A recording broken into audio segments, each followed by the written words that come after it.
Subscribe करें परदेसी दुनिया को और अपनी मौजूदगी का पता हमें इस घंटी के बटन को दबाते हुए अच्छे परदेसी वीडियोस के लिए, और ये बिल्कुल फ्री है। हिंदुस्तानियों को, देशवासियों को, हर एक भाइयों को मेरा जय हिंद और बहुत बड़ा सलाम। मुसलमानों को सलाम अलैकुम और गुड इवनिंग। हर एक के लिए ये मैसेज है, स्पेशली सोनू निगम जी। सोनू निगम जी, मेरा नाम यास्मीन अरोरा मुंशी है। मैं स्पेशली लेडीज के लिए काम करती हूँ, मेरी संगठन है। मैं कुछ पूछना चाह रही थी आपसे। आपने एक ट्वीट किया, तो एज आई एम मुस्लिम मैं आपको ये बता देना चाहती हूँ कि अजान से किसी को तकलीफ नहीं होनी चाहिए। और एक हिंदुस्तानी को तो मेरे ख्याल से आप 50 इयर्स के हो चुके हैं, तो आज 50 साल के बाद कैसे आपको याद आया कि अजान से आपकी नींद खुलती है, तकलीफ होती है। 50 साल पहले राज किसी और का था इसके लिए। यानी जब बीजेपी सरकार आए तो बीजेपी को खुश करने के लिए मुसलमानों के अजान पे आ जाओ, इस्लाम पे आ जाओ। मुझे एक बात बताओ सोनू निगम जी, ये वीडियो आप तक तो जरूर पहुंचेगा, और अगर आपने मुझे इस वीडियो का जवाब नहीं दिया, मैं मेरी पूरी संगठन के साथ आपके घर आऊंगी, आपसे मुलाकात करूंगी और आपसे इस बारे में जरूर पूछूंगी, क्योंकि स्पेशली मैं लेडीज विंग के लिए काम करती हूँ।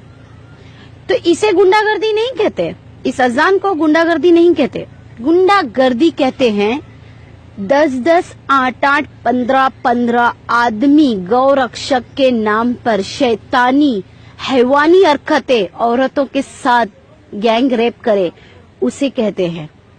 कहते हैं कि तूने बीफ खाया है, इसकी सजा है तेरे साथ रेप किया जाए, उसे कहते हैं गुंडागर्दी। उस वक्त क्यों नहीं तुमने ट्वीट किया कि ये ऐसा करना ये गलत है और ये गुंडागर्दी, गौरक्षक बंद करे। गौरक्षक के नाम पर अखलाक की जान ली गई, उसे कहते हैं गुंडागर्दी। गौरक्षक के नाम पर गुंडागर्दी करते हुए मेहनाज अंसारी मर गया, उसे मार दिया पुलिस वालों ने। इसकी एक ही खता थी, एक ही गलती थी कि उसने ब्रॉडकास्ट किया था बीफ के मैटर पर। गौरक्षक के नाम पे गुंडागर्दी जो आप कह रहे हो ना, अजान देना और लाउड स्पीकर पे गुंडागर्दी है, तो मैं आपको याद दिला दूं कि उस वक्त आपने ट्वीट क्यों नहीं किया जब अलवर में पहलू खान को गौरक्षकों ने जान से मार दिया। उसे गुंडागर्दी नहीं कहते तुम्हारे धर्म में। अरे कौन से धर्म में रहते हो तुम? सोनू निगम, मेरी बात का जवाब चाहिए मुझे। पहली बात, गुंडागर्दी में और एक निम्रता के साथ जीने वाले लोगों में फर्क होता है। आज बीजेपी की सरकार है तो लोलो पापा करके उसको ऊंचा दिखाने के लिए इस्लाम को टारगेट बनाओगे? उस वक्त ट्वीट क्यों नहीं किया जब मुल्लों को कहा गया कि दाढ़ी निकालो, टोपी ना पहनो, और पुलिस ऑफिसर से कहा गया कि तुझे जॉब करनी है तो तुझे दाढ़ी काटनी होगी? ये गुंडागर्दी है सोनू निगम, ये गुंडागर्दी कहलाती है। उस वक्त तुमने ट्वीट क्यों नहीं किया जब मुसलमान लड़कियों को कहा गया कि कॉलेज में बिना बुरखे के आओ और लड़कों से कहा गया कि टोपी पहनना नहीं चाहिए? उस वक्त तुमने ट्वीट क्यों नहीं किया? पूरे हिंदुस्तान में हल्ला बोल मचा के रखे लोगों ने कि बीफ नहीं खाएं, बीफ हमारी आस्था है। इसे गुंडागर्दी कहते हैं सोनू निगम, इसे गुंडागर्दी नहीं कहते। ये अजान तो कई लाखों बरस से चलती आ रही है और लाउड स्पीकर पे ही दी जा रही है, इसे गुंडागर्दी नहीं कहते सोनू निगम। सोनू निगम, उस वक्त क्यों नहीं ट्वीट करते जब औरतों के कपड़े फाड़ दिए जाते हैं, रास्ते में उनके हिजाब छीन लिए जाते हैं?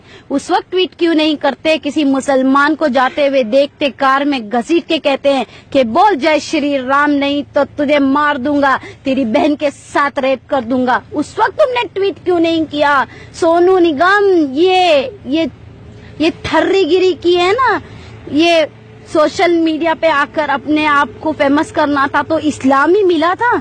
अरे क्या ट्रेंड चला है तुम लोगों का कि आओ और मुल्लों को सुनाओ और मुसलमान औरतों को सुनाओ? उस वक्त ट्वीट क्यों नहीं किया था जो आज यूपी का सीएम है, उसने बाकायदा ये कहा था, लाउड स्पीकर पे ये कहा था कि हर औरत, मुसलमान औरतों को कब्रिस्तानों से निकालो और उनका रेप करो। सोनू निगम उस वक्त ट्वीट क्यों नहीं किया था कि सीएम जो आज है योगी आदित्यनाथ कि ये गुंडागर्दी है? उस वक्त ट्वीट क्यों नहीं किया? भाइयों, मैं उन हिंदू भाइयों को भी सैल्यूट करती हूँ, सलाम करती हूँ जो इस सोनू निगम के ट्वीट का रीट्वीट जवाब दिया आप लोगों ने। कुछ बहनों ने तो ये भी कहा कि सोनू निगम जब नवरात्रि होती है तो 9 दिन तुम ये हल्ला बोल मचाते हो स्पीकर पे, लाउड स्पीकर लगा लगा के, एक नहीं 50 लाउड स्पीकर लगाकर, जब कैसे अपने गाने सुनाते हो। उस वक्त नहीं याद आता कि तुम्हारे कान फटते हैं, तुम्हारा सर दर्द होता है, एक सिंपल सी अजान पे तुम्हें इतनी तकलीफ है। मैं उन बहनों का भी शुक्रिया अदा करूंगी, उन भाइयों का भी, हिंदुओं ने जो हमारे लिए, हमारे समर्थन में आगे आए। सैल्यूट है ऐसे हिंदुस्तान के हिंदू भाइयों पे, सैल्यूट है। अरे जी जान निछावर कर दे, हम अपनी जान निछावर कर दे ऐसे हिंदू भाइयों के ऊपर। अरे उस वक्त क्यों नहीं ट्वीट करते जब सिखों के ऊपर आफत आती है? उस वक्त क्यों नहीं ट्वीट करते जब दलितों को मारा जाता है? उस वक्त क्यों नहीं ट्वीट करते जो तमिलनाडु के किसान आकर एक महीना जंतर मंतर पे बैठे हैं? उस वक्त क्यों नहीं ट्वीट करते? अरे सोनू निगम और अभिजीत,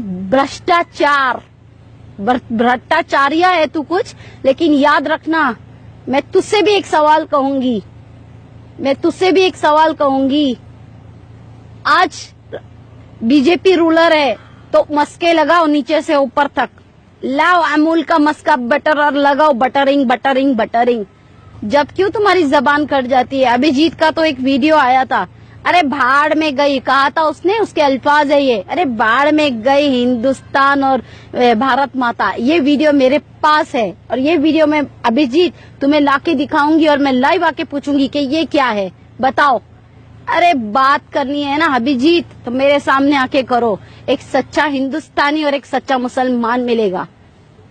भाइयों, ये ट्वीट वाले सोनू निगम को बॉयकॉट करो। आज तक जितना पैसा इनको दिया है किसी संगठन को देते तो आज गरीबों का भला होता। अगर इनकी पिक्चरों पे लुटाया है आज किसी संगठनों पे देते तो महिलाओं का भला होता। आज तुम बेरोजगार नहीं होते। इन लोगों के गाने सीडी और कौन सी कैसेट खरीद के तुम लोगों ने जो इन लोगों को पॉपुलर किया है, पैसा दिया है। अरे अगर किसी गरीबों के घर में तुम 2 वक्त की रोटी दे देते तो कम से कम मरने के बाद ऊपर वाला तुम्हें अजर देता है, पूछता कि तूने ये नेक काम किए। ये ऐसे होते हैं, ये दल्ले हैं, दल्ले। अभिजीत आ जाता है उठ के सलमान खान, शाहरुख और आमिर खान के ऊपर टिप्पणी करने के लिए। अरे तू क्या जाने, तेरे जेब से तो एक पैसे नहीं निकलते। आमिर खान और शाहरुख खान और सलमान खान जो करोड़ों की लुटाते हैं ना गरीबों के ऊपर, हिंदुस्तान के ऊपर, वो कोई नहीं लुटाता। बड़ी तकलीफ होती है अभिजीत को। अरे सलीम अंकल के ही पैर पड़ के तो इतना आगे बढ़ा है।